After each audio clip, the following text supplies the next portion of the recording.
Hello, everyone. Hello, everyone.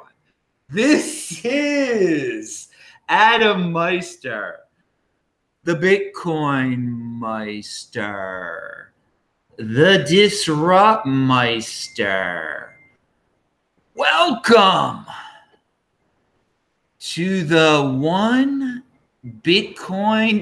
to This Week in Bitcoin. What am I saying?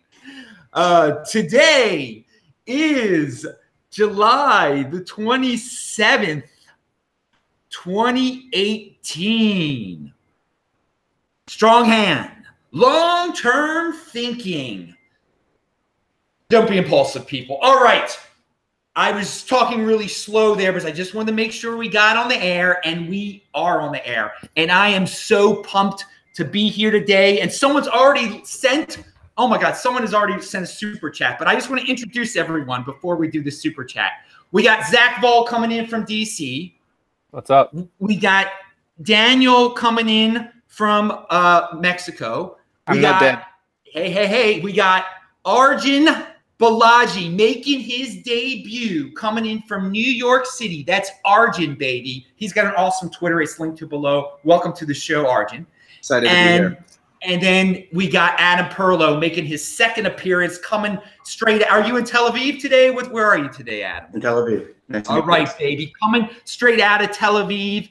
And by the way, Molotov Cocktail in the super chat sent $8.88. He said, Shabbat Shalom. Bitcoin is a gift from Hashem. Continue doing your thing, Adam. You bring a lot of value to those who listen. Well, Shabbat Shalom to you. I would, if you're Jewish, I want to encourage all of you to do Shabbat. We're not all perfect. But anyway, let's jump right into Bitcoin here. We've obviously got a worldwide guests are here, and people in the chat are coming from all over the world. Yesterday was a wacky day, and it really sums up the wacky week in Bitcoin. A lot of us have been anticipating the legendary ETF, which is who's doing what are the guys who are doing their names of the Van Eck Solid X ETF. Well, suddenly we get an announcement that the Winklevoss ETF is not approved. Well, I mean, what is this, a year ago or something like that? So everybody panics. It's ridiculous. I got on the air and said it's fake news. This is not what we've been waiting for. But of course, people are so impulsive. They see the word ETF rejected and they all start selling. The price went down in terms of fiat, then it went back up again.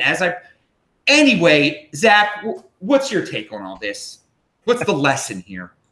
The lesson here is we're a year past a year ago. Like, at the risk of stating the obvious, who cares? The denied ETF is denied. Like, I don't think it matters. I love the Winklevi. I think they're great. They're, at least from things they've said, like Bitcoin maximalists, more or less, which I myself am. Please don't hate me, anyone in your audience, if you're not. But I love the Winklevi. I think it'll be great when their net worth surpasses that scrub mark. And I think the ETF is a great way to sort of catalyze that development.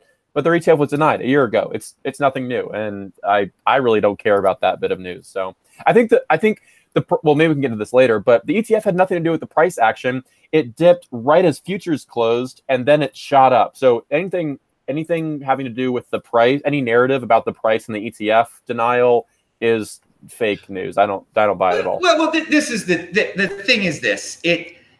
It was not an important news story. I think we can all agree upon that. But when it came out, there are people out there who do try to manipulate the market based on fake, who try to weaken people's hands. I think that can't be denied, that there were uneducated people out there that thought, oh, wait a second, this is it. This is the denial that we didn't think was going to happen with Van Eck, and now we sell. I mean, I don't like to worry about the fiat price. Everyone knows here that's familiar with the show, 1 Bitcoin equals 1 Bitcoin. That's the price to me. But I do like to discuss the when a news story comes out that's not true, how people can be impulsive and how people can blow it out of proportion. I think that was another lesson from yesterday, that if you've been through this long enough, you've heard it all, you've seen it all. It was just another China, it makes Bitcoin illegal type of story, in my opinion. And we just need to be reminded that these things, we cannot overreact to these things. We have to call them out when we see them. And I don't know. I'm just trying to get everyone's. So, Arjun, what did you think about all this? Yeah, I think to give the listeners a little bit of context around what happened yesterday, I think there's a couple of distinct facts that you have to sort of process. One is that the proposal that was rejected yesterday wasn't, what many people, including me, believe is the strongest proposal that's even in the market for a Bitcoin ETF product. The second is that the SEC, which has to approve ETFs under an individual exemption because the original securities laws didn't provide for ETFs the same way they do mutual funds and other types of closed-end funds. The SEC, they came out and they have a process for pushing the decision on any of these products. And so, and they can push this for a maximum of 240 days. First they push it for 45 days, then they can push it for another 45 days, then 90 days, then they finally have 60 days. So about 240 days before they have to make a decision. That's the maximum time they can push something. So yesterday was just about the last day that they had the opportunity to make the decision to reject it. But I think the most notable thing that came out of all of this was from Hester Pierce, who she presented a dissenting opinion on the Winklevoss ETF application, which was very strongly in favor of some sort of better regulated product coming to market. And so I think that the Van Eck CBOE-backed proposal, which is set to be first evaluated sometime around August 10th, by then, I think that there's a number of major differences between the Winklevoss proposal and the Van Eck Bitcoin ETF. So of which I think the kind of 3 or 4 primary things are, one, that instead of just focusing on Gemini and kind of the liquidity and market activity on Gemini, the Van Eck ETF focuses on Bitcoin buying that's happening in size over the counter across the market. The second thing, and deriving pricing from this as a result, the second distinguishing factor to me is that one of the major concerns for any type of ETF product is going to be around custody and security. And the Van Eck Bitcoin product actually has insurance associated with it. And the third thing is that the product is specifically given the size of the offering, which I think each share it's very sizable. I think it's like $150,000, the Bitcoin, roughly the Bitcoin that it represents. These institutional minimums, I think, separate it considerably because this isn't an ETF product that retail investors can potentially go out and buy. And they have a lot more sort of, the retail investors will need a lot more sort of consumer protection. So I think in reality, when it does come to market, when it does come time for approval, I do think, I tweeted this out a few weeks ago, but I think we'll see a push on the decision as well. So I wouldn't get too excited about that. But ultimately, I think yesterday was largely not a bet. I think an ETF approval, especially given the dissent and the clear sort of news that it wasn't a consensus decision, I think makes me fairly excited. Well, again, I want to bring up something that you touched upon with the Van Eck one. That's everyone again is anticipating a decision in August. This thing is going to get delayed. It's going to get delayed. I mean, I think people have to have a strong hand and just not be disappointed if this thing gets delayed, the decision gets delayed until next year. I mean, I think it's very do you think it's possible that, Arjun, that it'll be next year even that this might get delayed? Yeah, so I think it's very, I think it's probably most likely that it will be approved, if not very late this year, early next year. The consideration that I have there is that you have congressmen saying out and saying Bitcoin should be made illegal. You have the Department of Justice doing research on Bitcoin spot price market manipulation. I think the way that I see it is that, if you're selling Bitcoin based on anticipated ETF approval or disapproval, you probably have a much lower time frame and higher time preference than someone who's willing to kind of hold through all of this news. If you're an unsophisticated investor who wants some exposure to Bitcoin, I'd probably, own less Bitcoin and sort of take more comfort in being able to hold the position through all of the volatilities, because you want to be in the market when the ETF gets approved instead of betting on short-term momentum one direction or another. Exactly.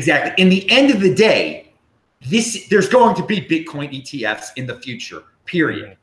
I mean, but I think everyone can agree on that. So don't get faked out by Winklevoss stories or freaked out because there's a delay or because some sociopath in the government is saying bad things. All right. Can I say one thing, Adam? Really yes, quick? please. I did just really quick. I did want to touch on Hester Pierce's dissent.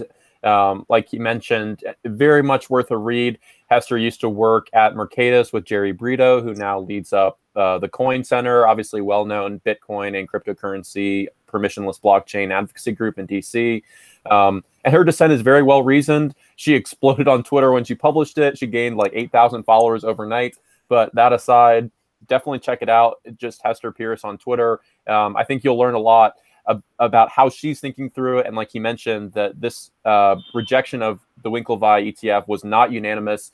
I think those opinions are very well worth understanding. So go read that. All right.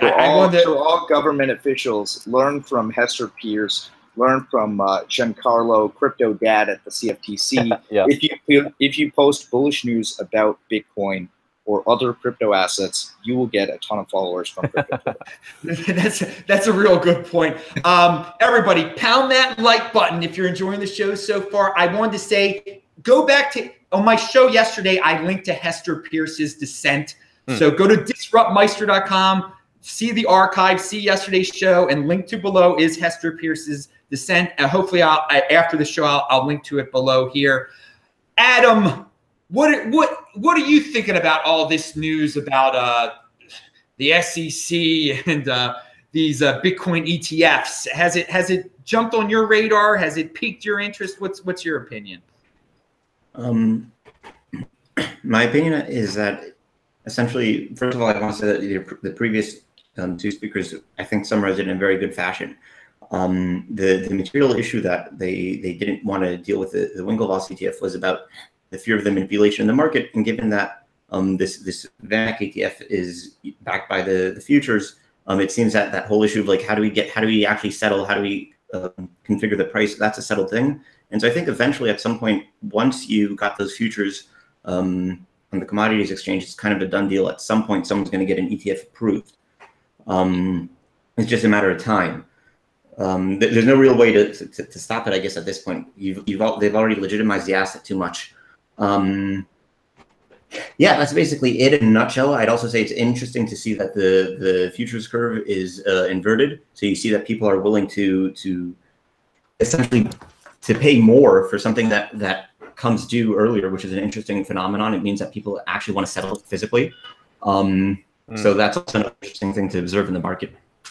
You know what? Someone just did set. I mean, wasn't there just a physical settlement recently? Circle. Yeah. Do you just have something to say about that, Zach? By the way, we're expanded upon the subject here a little bit. This is good.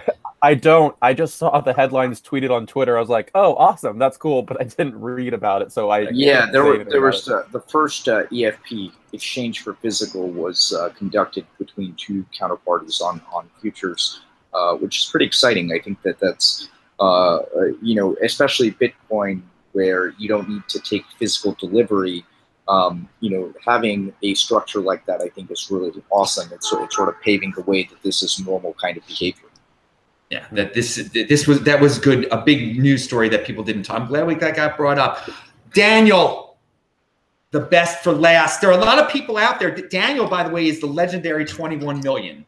And a lot of people are like, where is he? He's missing. And still you can't see him. So he's mysterious, but his new Twitter is linked to below. Daniel, what are your thoughts about this ETF situation, or has it all been said? I really don't See, I mean, I really don't care Yes. because as long as the price it's like this, it's low, I can get some more, and people can get some more, and they should get some more.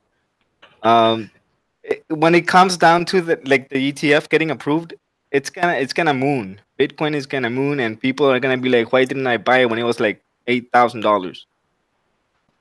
That's the best way. That is the practical way of looking at all this. And I think that's what I try to convey, that, we're going to hear rumors and FUD and pumps about the ETF. When's it going to come? And the bottom line is it's going to happen. And there's going to be a lot of money flowing into Bitcoin from these institutions. It's a matter of when, and just be patient. Have a strong hand. Do any of you guys on the panel, by the way, have anything to say about, I don't want predictions of when it's going to happen, but your thoughts about how early we are in all of this in terms of institutional money flowing into Bitcoin? Sure. I think I'm happy to fill in. I have, I am an active investor and trader in this ecosystem, and have institutional investors who I've brought into this space. Previously, I've worked with a $6 billion hedge fund, so got to see a little bit of the institutional mindset. And now, I spend a lot of my time talking to family offices, to high net worth individuals, to billionaires, pitching them the story of why, this is a new asset class, and more importantly, why I think they should be buying Bitcoin. Right? You're starting to see Mark Lazary from Avenue come out and say, hey, I'm holding 1% of my net worth in Bitcoin. People in Silicon Valley have been saying this for years because Wences, shout out Wences from Zappo, has been evangelizing this up and down the block since 2011. But I think that we are starting to see a lot of the institutional capital come in. And, a lot of it, because institutional investors are less familiar with the custody process, they're less familiar with, the idea of owning their assets directly, and taking custody of it themselves. I think that the real flood that a lot of people are waiting for, institutional investors are ramping up their investment into other funds that can hold and invest in these assets for them. But I think that the real inflows will come from the launch of a lot of these insurance and custody products. Coinbase Custody launched last month very quietly. But I think that there's 6 or 7 more different custody products in the pipeline that will launch over the next 6 to 8 months. Yeah, I definitely agree. And I think Coinbase's custody launch, like you mentioned, was very quiet. And that's symptomatic of how institutional investors are entering Bitcoin. Like, institutional investors are here. They're not going to enter Bitcoin with like a cannonball splash. They're going to enter it very slowly because they don't want to buy Bitcoin at $20,000. They'd much rather buy it at $4,000. And I definitely don't think the bottom is in for the price. I'll just say that as an offhand remark. But institutional investors are here. They've been here much longer than people think. And I was just chatting with Jack Mallers from Zack yesterday about Chicago finance and that whole scene. And he said the same thing. Like, they've been here much longer than people think. They're continually figuring out and accumulating more Bitcoin. And it's not going to sort of, tomorrow we're all going to wake up, oh, shoot, institutional money is here and the price is now $35,000. It's going to be very slow, and they would much rather buy cheap Bitcoin like all the rest of us. So it's not going to be this explosive event. Institutional money is here. It will continue growing, and just sort of buy more Bitcoin, because by the time they're all here and they have it, you want to have some too. So the smart, rich people are silent. They're very quiet. They're quiet. Okay, you see, there you go, people. There's a lesson you learn. You were talking about how you like the Winklevoss. I want the Winklevoss to end up being the wealthiest, the first trillionaires, because that means my Bitcoin will be worth that much more. I think I'm all for them.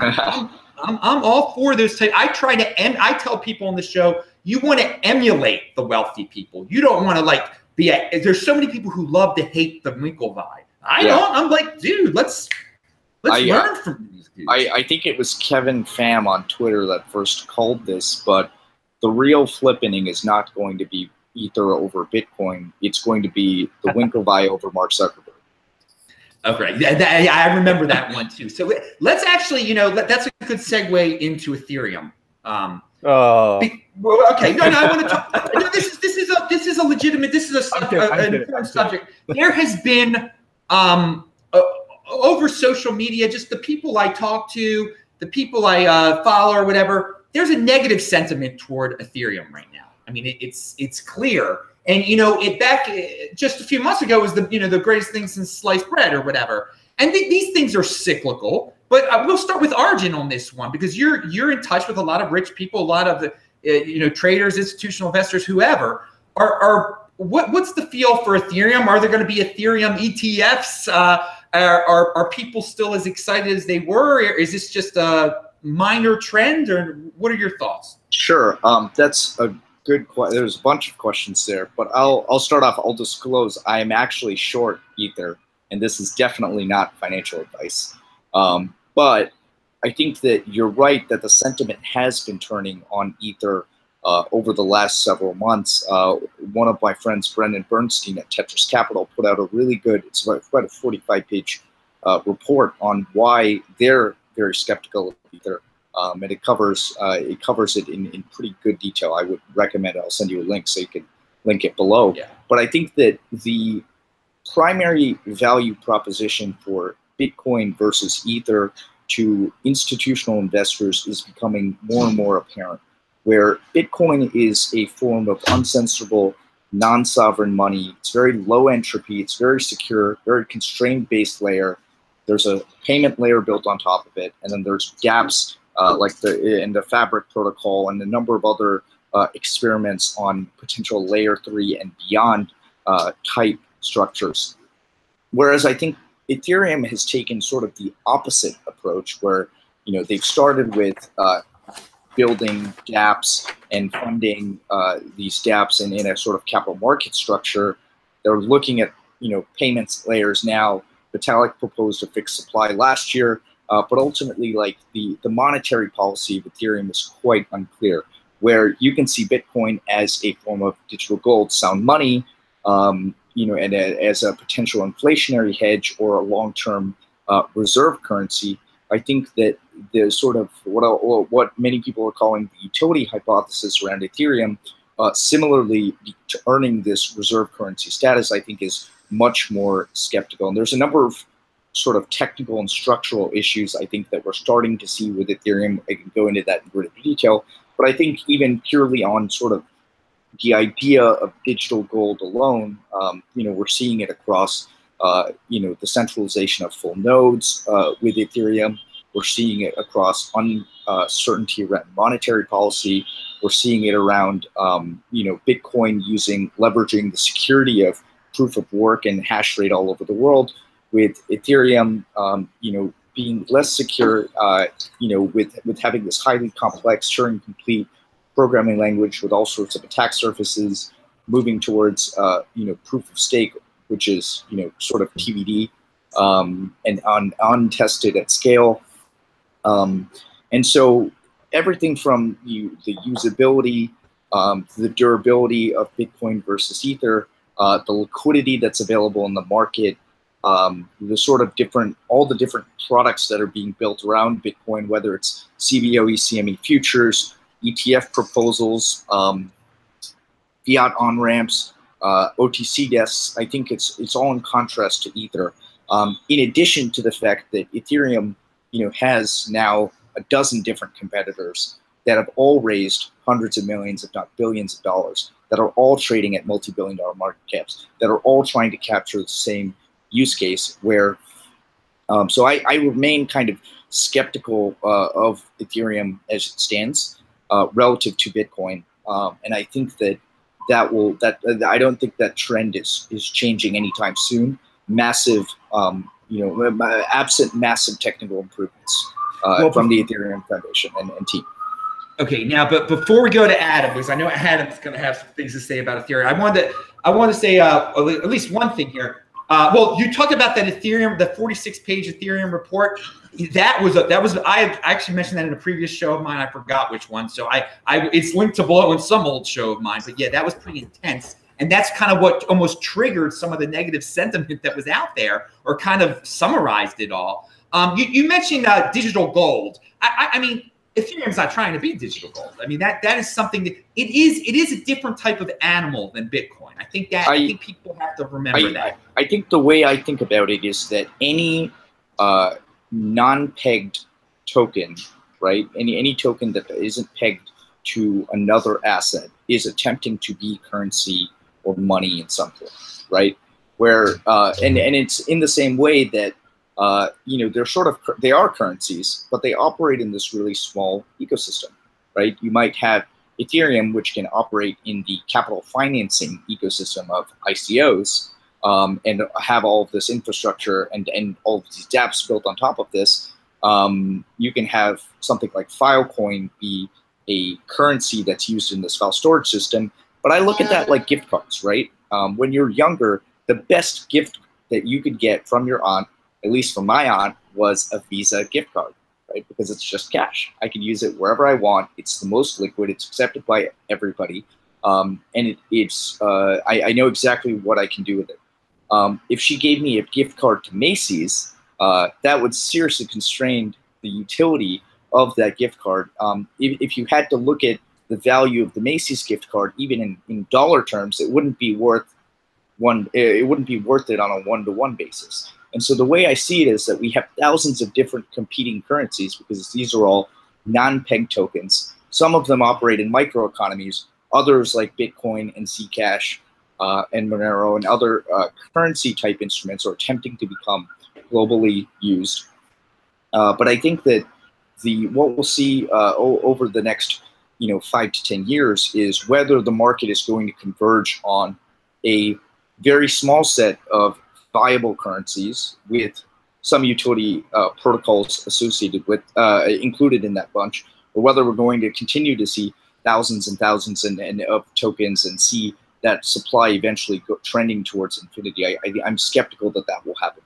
I do think Ethereum and other smart contract protocols, programmable money, has a very, very strong chance of creating mass societal impact, but I don't know whether that transcends into being a good form of money.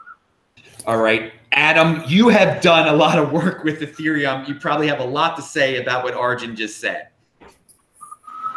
Sure. So while I agree that actually, I guess I may be doing a bit of a favor here to them, but I'd say while I agree there's some technical issues with it, at the end of the day, that can be solved at the technical level. I think that the thing is here, there's no real incentive to solve it, because right now it's just like kind of floating around, and you can always talk about proof of stake, or this is going to happen, or you're going to have plasma, or whatever the thing may be that that like tells the market that they should wait a bit longer, and that it's like pre-rev, like we're pre-rev, so don't measure it yet. Don't measure it that there's no Ethereum applications that are delivering anything yet. Don't measure that there's no real economic utility or value being created here. It's all like this very large diaspora of undefined, like, what does that thing do? It's, to me, when I look at something like Bitcoin, when I got into Bitcoin, what attracted me, it was very obvious to me, essentially, okay, this is going to be a better form of money. More people are going to understand that this is a better form of money, and then it's going to evolve from there, and more people will adopt it. And you look at something like Ethereum and you say, okay, the thing is being marketed as this, generalized Turing complete, like, computer system that's redundant and synchronized with everyone in the cloud. And it just seems to me that there's a lot of confusion here, because there's not really much you want to do on a blockchain beyond, like, their instruments, creating assets, moving them around, maybe putting some predicates and constraints on what and how you can move them around, like programmable money, as I said. But so I think that this whole idea of building apps on Ethereum is flawed in its premise, and I just think that it lacks direction. And because of that, you're going to continue to see more and more companies and projects come on Ethereum and do ICOs or capitalize themselves for things that don't really need a blockchain and that aren't supposed to be on a blockchain. And I think that maybe someone who's a bit more focused on doing what the blockchain is good for, necessarily, let's say, just going after financial instruments, is going to be a bit more successful. Yeah, that's just my 2 cents. Very good. Before we move on, your Zen protocol deals with Ethereum, correct? Yeah, deals. So yeah, what we have is a different type of blockchain, one that essentially takes the same kind of model that Bitcoin has, but it allows you the same technical architecture that Bitcoin has, but it allows you to make it more programmable based on all this kind of tech that we did, which I think may be a bit boring now to talk to the audience about, but essentially by solving the gas problem, you can have a system that is both programmable, yet you can parallelize it and you can execute the code a lot faster because you don't have to sit there and count. So that's the like how we're orthogonal to Ethereum. I mean, but it's interesting. You gave a very honest review of Ethereum there. But I mean, Ethereum, the success of Ethereum, I mean, it will help your project too if it does succeed. I mean, it has to succeed. Why? Well, but I thought you were built around Ethereum. I thought there was a sort of there's no dependence on Ethereum. Well, I mean, I guess toward the end of the show we'll get into exactly what Zen Protocol. I guess I'm jumping ahead a little bit here too. So we'll get back to that in a second. Can I say something really quick about it? I think so.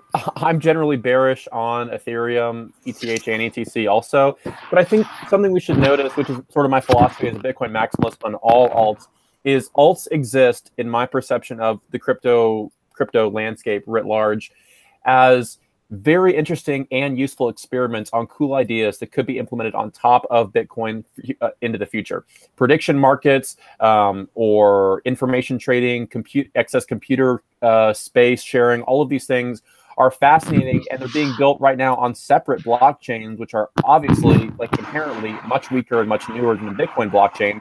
But all of those ideas 3, 5, 7 years in the future can be built on secondary or tertiary layers of the Bitcoin base layer protocol and be wildly successful. So saying alts are garbage out of hand, I think, is a bad approach. Alts are very useful because they're testing ideas and have a very limited upcoming expiration date, but those ideas are useful insofar as they can be built on top of Bitcoin in the future.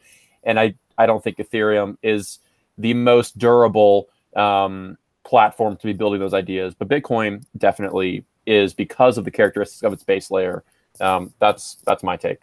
Yeah, I would add one last thing, which is that I definitely don't want to imply that all dApps are useless or that building dApps isn't a good idea, because I think that there's sort of 5 different kind of dApps or utilities of blockchains I can think of offhand. I think that the disconnect between a lot of people in the Ethereum and the sort of other ecosystem and people in Bitcoin is that people in Bitcoin primarily view blockchains as a form of free speech, and people in Ethereum and other ecosystems, their sort of mental model isn't oriented around blockchains as free speech, which I've written about, but it's rather oriented around like blockchains as a different kind of database. That's how we end up with all of these dApps and different apps that are being built that don't require blockchains at all.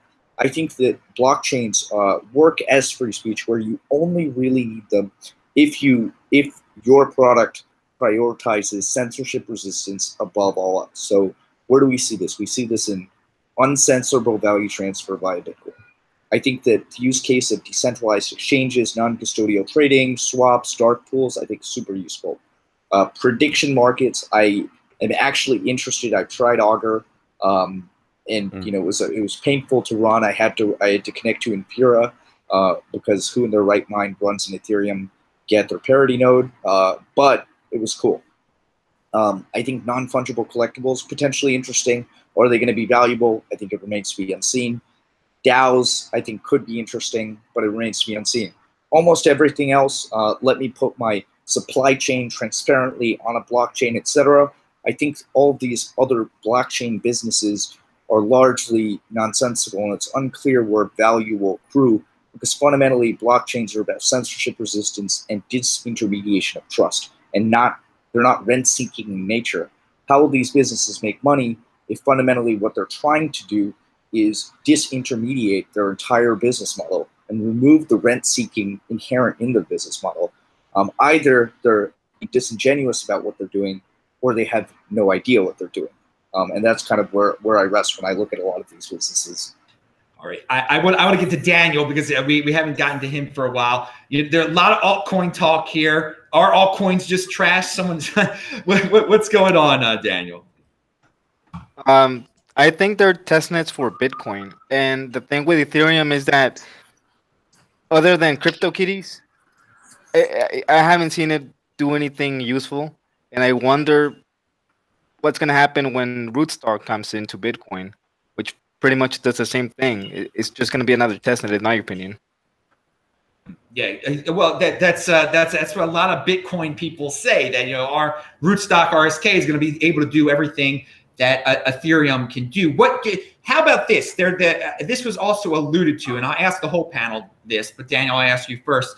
Ethereum, is Ethereum the next Ethereum? Or, because I always say Bitcoin is the next Bitcoin. Everyone tries to be the next Bitcoin. It seems like there are all these other coins out there, EOS, for example, that wants to be the next Ethereum. Are one of them going to be able to overthrow Ethereum as the next Ethereum, or is Ethereum in place? Has it set its place as for what it is in the cryptocurrency hierarchy? Daniel. I think it's gonna be Ethereum, but who knows? Yeah, I'll mention on Ethereum, Pierre Richard, who's a great guy. If you don't follow him or haven't chatted with him, do so. There's a short video that he posted a couple months back, I think, and he breaks down different types of maximalism, and he explains how you can be an Ethereum maximalist, but that type of maximalism is separate entirely from any form of monetary policy, sort of a platform maximalism for all of these dApps and that sort of thing, which I think there's problems with that with Ethereum as platform maximalism. But it's very interesting to understand, useful to understand that maximalism is just a word that has many different applications. Pierre does a great job breaking that down. Check out that video. But as far as platform and money, I'm sort of bearish in both regards on Ethereum. Right. That's a really good distinction, because I am often accused, although I would consider it a compliment, of being a Bitcoin maximalist, where my actual position is sort of what my friends and I are calling shitcoin minimalism, or a form of like monetary neo-gold maximalism, where I'm just interested in whatever has the potential to become future money. But I think that that's where a lot of the disagreement sort of applies, because there is a small minority camp in the Ethereum ecosystem that thinks, hey, Ether might not be worth anything long term, but there will be a lot of cool things being built on top of it, which, kind of, as a form of money doesn't make any sense, but we're still interested in it, which I guess is a little bit better in my books. It's a little bit more logical. All right. Pound that like button, everyone. Remember, panel members, you can ask each other questions too. I know some of you host your own shows and are used to asking people questions, so feel free to disagree and whatever. Adam, a lot has just been said there about Ethereum. I don't know if you have any closing thoughts on Ethereum. More than happy to respond to some of the things I've heard. So, about the first question, it was like, is Ethereum going to be the platform? Is it not? I think that it doesn't matter who it is. It's kind of people want to get in on the next pump, right? And so at the end of the day, if the incentives align to go onto the next pump, I'd say I'd bet my money more than 70-80% probability that some other platform will definitely surpass Ethereum, because the incentives just like line up to do that. People want to get in the next pump. The guys who got in on Ether are done, and you move on to the next thing, because Bitcoin is kind of defendable because it's like it has a network effect because of being money. But this thing that's more vague as being a dApp platform, I think definitely that will be overtaken.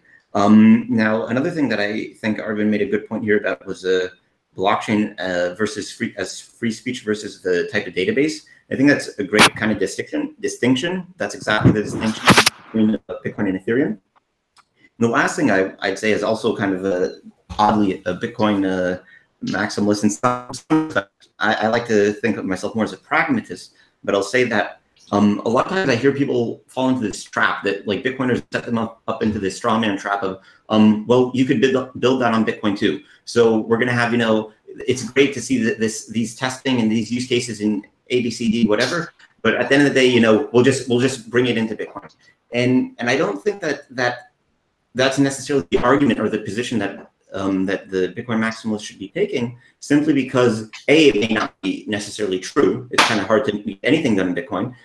But B, also because at the end of the day, Bitcoin's main strength should be money. And the second that you try to compete on other avenues that you're not necessarily going to excel, then you're probably going to lose. And there's no reason to we can just end the argument at that. I think that Bitcoin will be the best form of money. It's like digital gold, and that's it. And I think that would help all the Bitcoiners to focus on argument in that respect. I don't know. Yeah. That's my Adam, if I could get one last thing in, the last thing I would add is that for people who think that Ether can become money just like Bitcoin, the path to sort of monetization of Ether is almost exactly the same as the path to monetization of Bitcoin, but Bitcoin has a very large accumulated head start. It's more immutable. It's more censorship resistance because it's more decentralized. There's the smartest developers in the world. There's more of them that are working on Bitcoin, not even because they're being paid necessarily, but because they're evangelical, right? There's a cult of Bitcoin maximalism. There's a large number of people in the world who hold nothing but Bitcoin. We're happy to do so. But there's almost, I don't know of any Ethereum maximalists in real life. Maybe Adam, you do. But I don't know of any Ethereum maximalists that are stringent against holding anything else. And I think that the way I see emergent money as a cultural and sort of political phenomenon rather than technological one, that's really, really a key indicator for me. Very, very good points here. And yes, before we move on, does anyone have any Ethereum thoughts that they wanted to share? Any Ethereum, because we've had a pretty intense Ethereum discussion here before we move on to the next subject matter. All right, good. All right, well, everyone, a lot of people tune into this show to get the international flavor because I always try to bring on somebody from outside of the United States, outside of North America. Today we have two guys. First of all, Daniel, I want you to, what's going on in Mexico? What's going on in Mexico in terms of crypto, the crypto scene down there? I haven't heard too much other than, the regulations are coming in. Before we could buy Bitcoin on like gas stations, like 7-Elevens and kind of stuff like that. But with the regulation, they took that option away from one of the exchanges. So they're going to have to register, do the whole KYC thing, which is not a big deal. But, people are, I hope that they still, have the intuition to go and buy it, because they heard it, from the World Cup commentator. How many people don't watch that? They heard it, so just go buy it. Yeah, I mean that was glorious that the World Cup commentator on the Spanish language network in Mexico mentioned Bitcoin. I mean that was a free promo. But I want to. So your government, it's there's going to be a new leader soon, correct?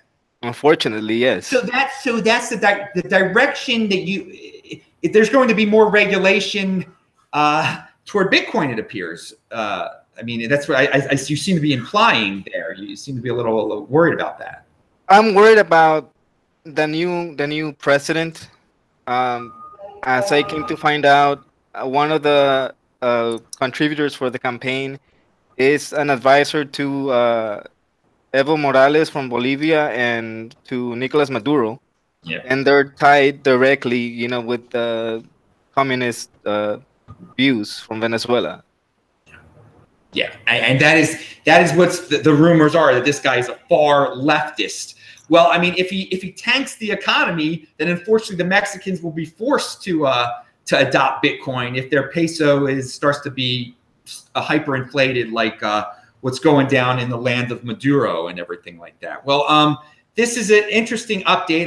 I did not know that there were more KYC regulations being imposed upon you guys. That's interesting, but all right. Well, thank you for that update. Anything else you wanted to say about the Mexican scene down there?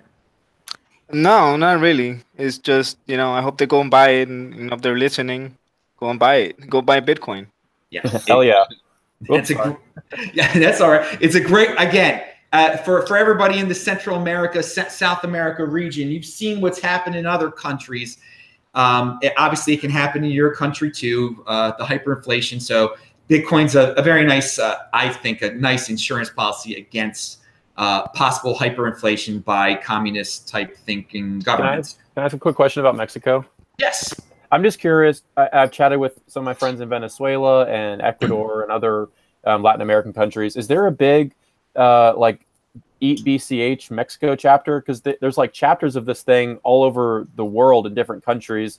And I'm just curious if there's one in Mexico, if you know anything about it, like what's going on with Bitcoin Cash down there, if anything. There are people, you know, that say that Bitcoin Cash is the real Bitcoin. I've only heard about one or two guys, but you know, they don't have any arguments. They just say, you know, big blocks are better. And SegWit is a block size increase, like Rocky Palumbo likes to say. You know, Exactly. Yeah. So yeah. Okay, so no, you haven't encountered any big Bcash meetups down there, but in certain countries, all of a sudden you see one, you're like, what? Where did this come from? Yeah. Yeah. No, not really. Okay, that's good. Okay, so let's move on to another country. Adam's coming in from Israel. What's the scene like there these days at the Bitcoin Embassy in Tel Aviv and beyond? Yeah, there's a huge scene here. There's a few like crypto hubs. The Bitcoin Embassy being one of them. Toy Lab.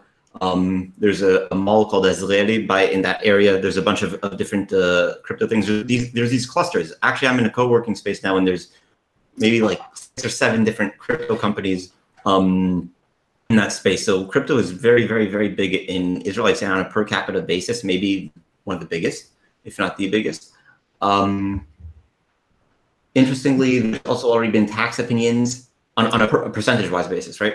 There's already been like tax opinions given by the Israeli tax authority of how how you should tax ICOs, what's legal, what's not legal. That came, I think, in some like May.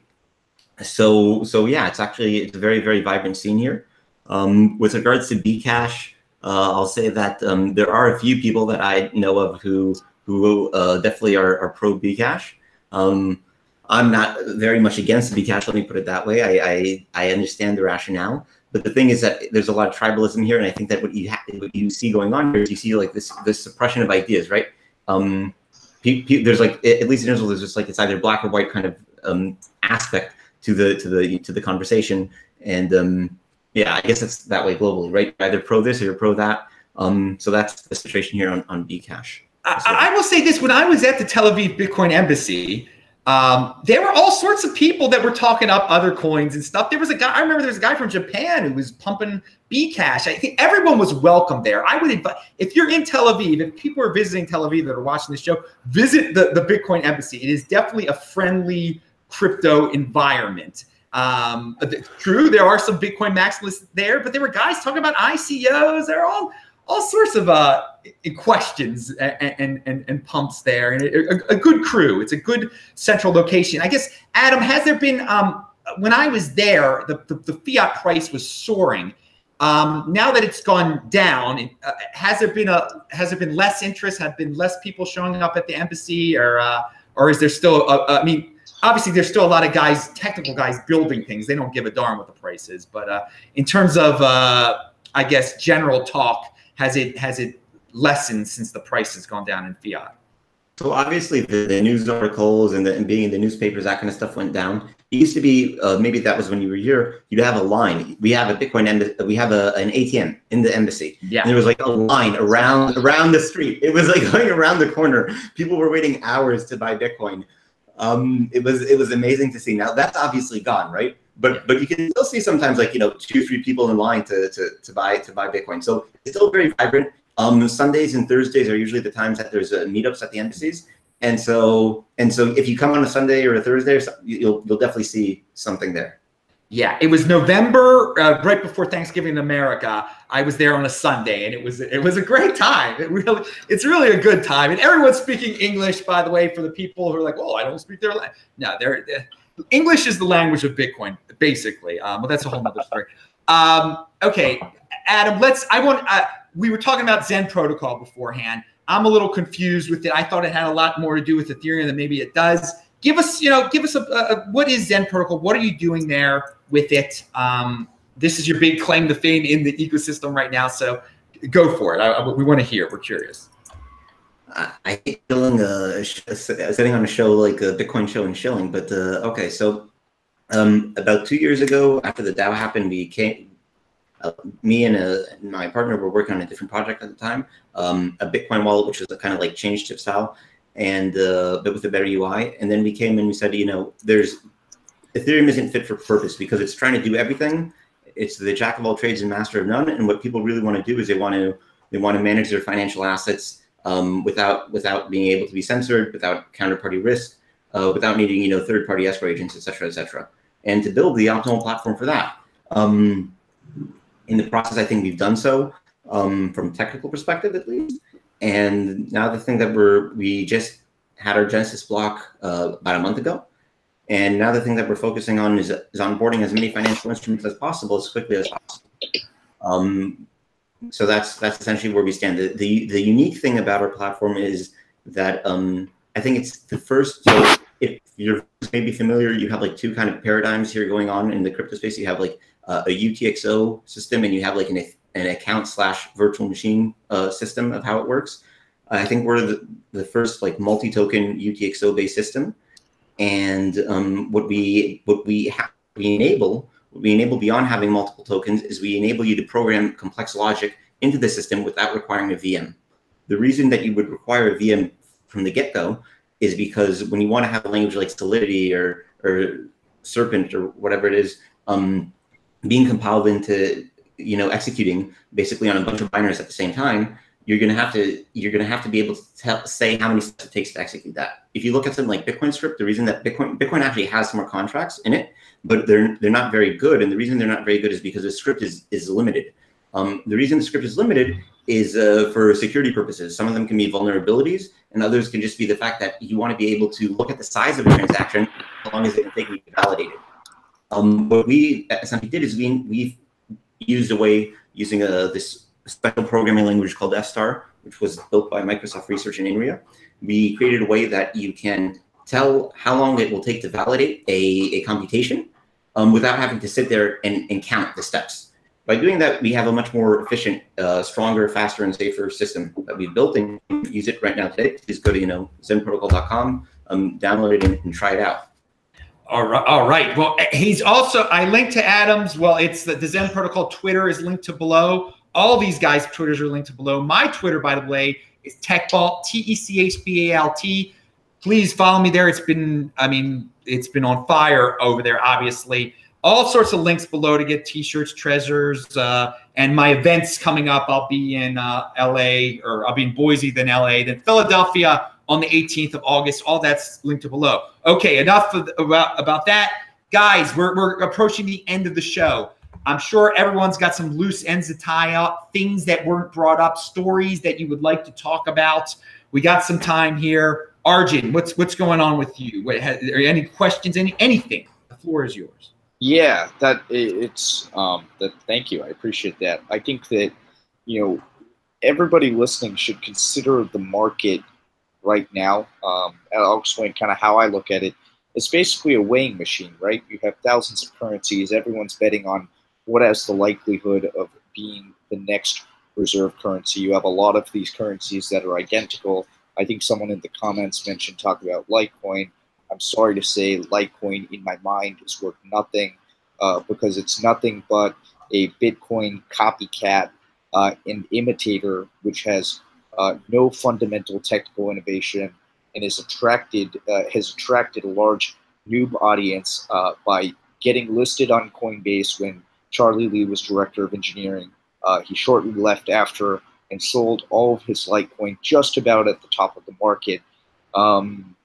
And so, you know, a universe where the founder of Litecoin doesn't own any Litecoin, supposedly, the product itself isn't widely used and is nothing more than a copycat of Bitcoin, I don't think it should be worth nearly what it is. I think the market is too irrational to realize that in the short term, but in the long term, you don't. The term bag holders is used a lot in crypto, and sometimes in sort of a strong sense, where people say, "I'm holding all of these bags," and they're kind of proud of it.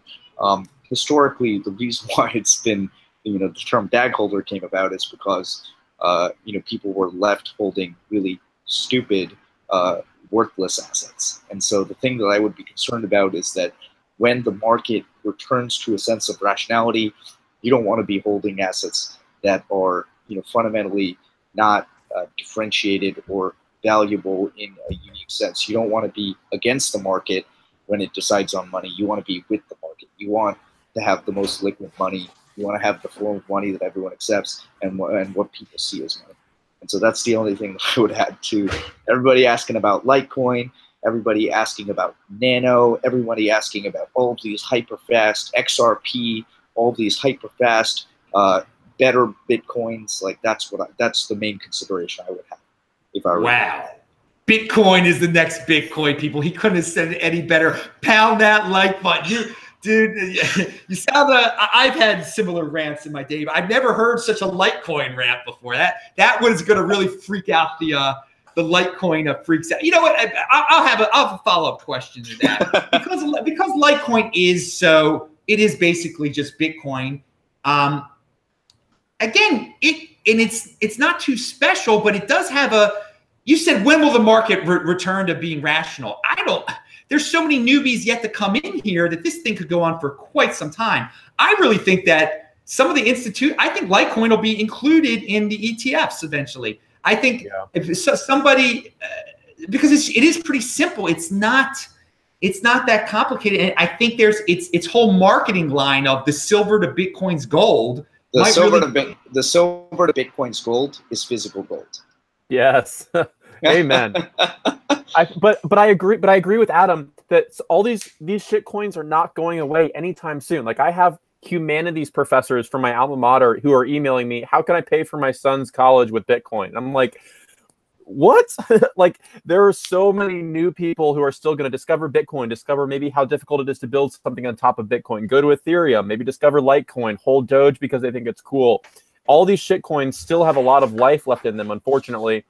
But that doesn't mean in 10 or 20 years, all of them aren't going to be dead and you don't want to be left holding them. But we still have that. Hopefully, yeah. But I think realistically, they still have a lot of life left. So the sooner you realize what you should be buying, the better you will be. Stay ahead of the curve. The curve's really begun to form. I think there are going to be some top tier altcoins that are just going to survive. It might not be the most logical of reasons why they survive.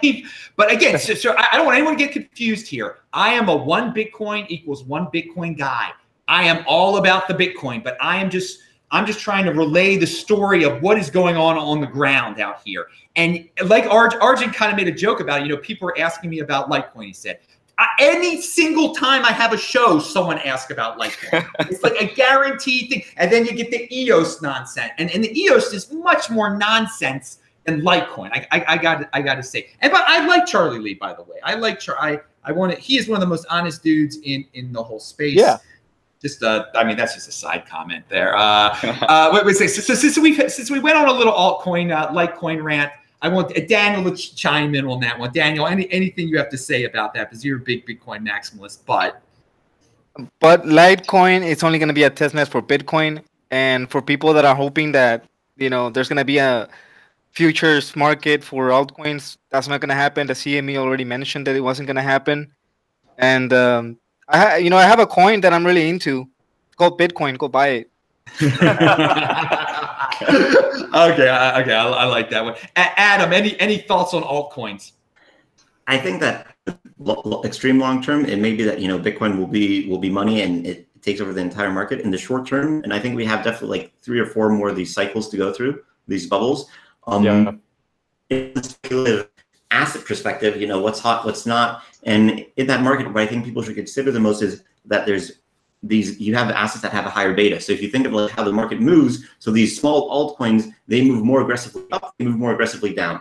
And so people should take that into consideration when positioning themselves. But if you think you're in a bull market, it may not be the worst idea to, even if you're ideologically, which I may be, right, against the altcoins, it may be that they just have a higher beta. That's just how the market reacts. Now, obviously, you have things to do with who's pumping and if there's actually any execution on the team and et cetera, et cetera. But then you should just think of it like a stock portfolio with things which have a low beta and things that have a high beta. That's the first thing I'd say.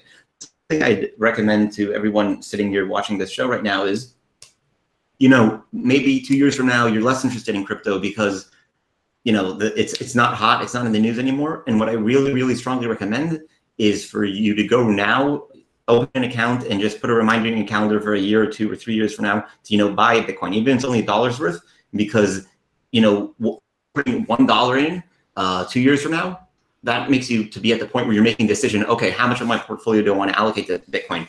It's usually this kind of like the small inconvenience that avoids people from making the correct financial decision. So make some decision, even if it's only to put 1 penny in. And the last thing I'd like to say is personally on me, which I forgot to mention earlier, is that people who are creating real kinds of new financial instruments, whether that may be something that's backed to back like Tether, or whether that's something that's a custom exotic derivative, whether that's custom exotic because you created it with us with no backing or because it's collateralized on our platform, I'd be very happy to talk to you. I think we have the best platform to do that with, and we're looking for people to build financial products on us.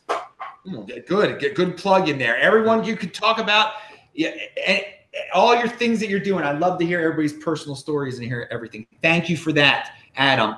Daniel, what do you have to, anything you have to add that you forgot to mention, or something you wanted, a project you're involved in, anything? Other than I'm not dead, I'm starting a new podcast. It's just, there's not going to be any video. It's just going to be like something you can listen to on the go. And, it's just faster for me to upload it. And that's pretty much it. Yeah, guys, he's not dead. Cool. All you dudes in the chat, they're like, where's 21 million? Where's Daniel? He's just rebranding. He's in motion, baby. Rebranding it. And he's going to have the podcast. Well, as soon as he's got all that stuff live, I'll be talking about it and linking to it. And he's always in motion he's doing great things. Daniel, if you can, you got to get that podcast in Spanish, man. We got to spread the good word in other countries all over the world, not just for people who can speak English. People all over the world should understand what we're evangelizing. They should learn. I think it's going to be a really exciting time for all of us. Absolutely. I used to, when I had my channel, I used to do it in English and Spanish. Perfect.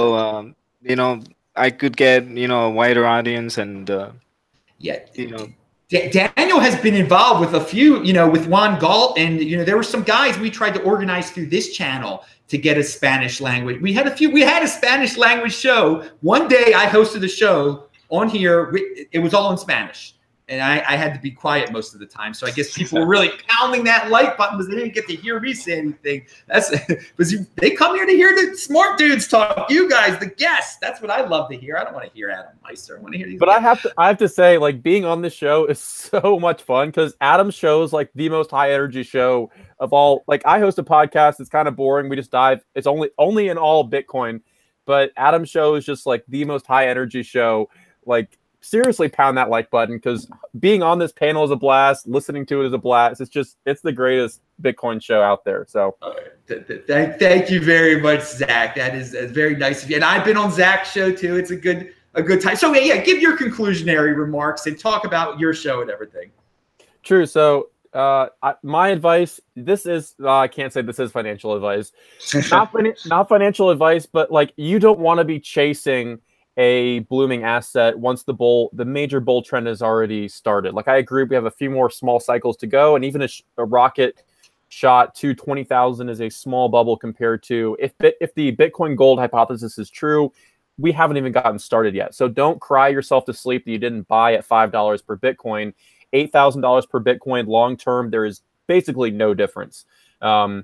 You should maybe strongly consider buying some Bitcoin now more than ever. And if you want to hear me talk about Bitcoin almost every Tuesday, I publish a quick 30-minute pod. It's at the Coin Pod on Twitter with people who are actively contributing to the growth of Bitcoin via development, research, journalism, teaching, all of this stuff.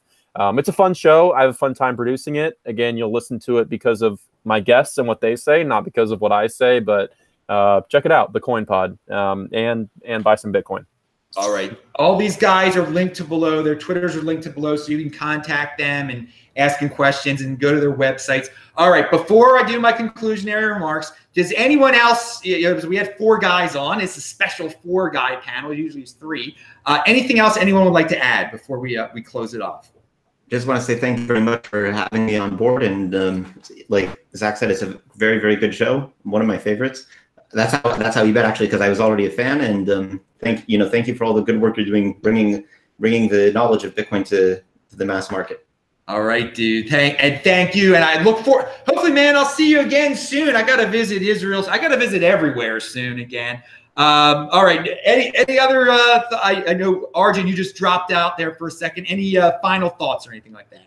No, it's the only recommendation I want to give a shout out to one of the best Bitcoin maximalists I personally know and have learned a lot from, have hung out with, and follow on Twitter. His name is Murad Mahmudov. His handle is Must Stop Murad. Yeah. And let me tell you, he cannot be stopped. You know what? I have that written down to contact him already. Yeah, I'll connect you guys. He's great. One of my he's on my prospect list of getting him on this show because I love to get new people, quote unquote new people on the show, people who haven't been on the show before. Because you're new to the show, but you've been around and you got an awesome Twitter feed, and you were an awesome guest today. So yeah, tell him I'm going to contact him and everything. And it's just done.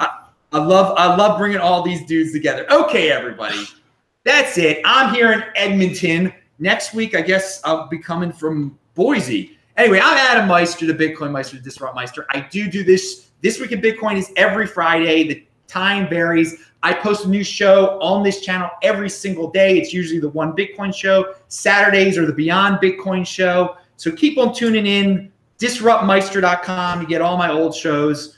Pound that like button. Thanks a lot. Remember, offended by selling. I'm offended when people sell their Bitcoin. I'll see you guys. Thanks a lot, panel. Thanks a lot. Everyone have a good Friday. Shabbat shalom, as they say. See you later. Shalom. See you guys. Cheers.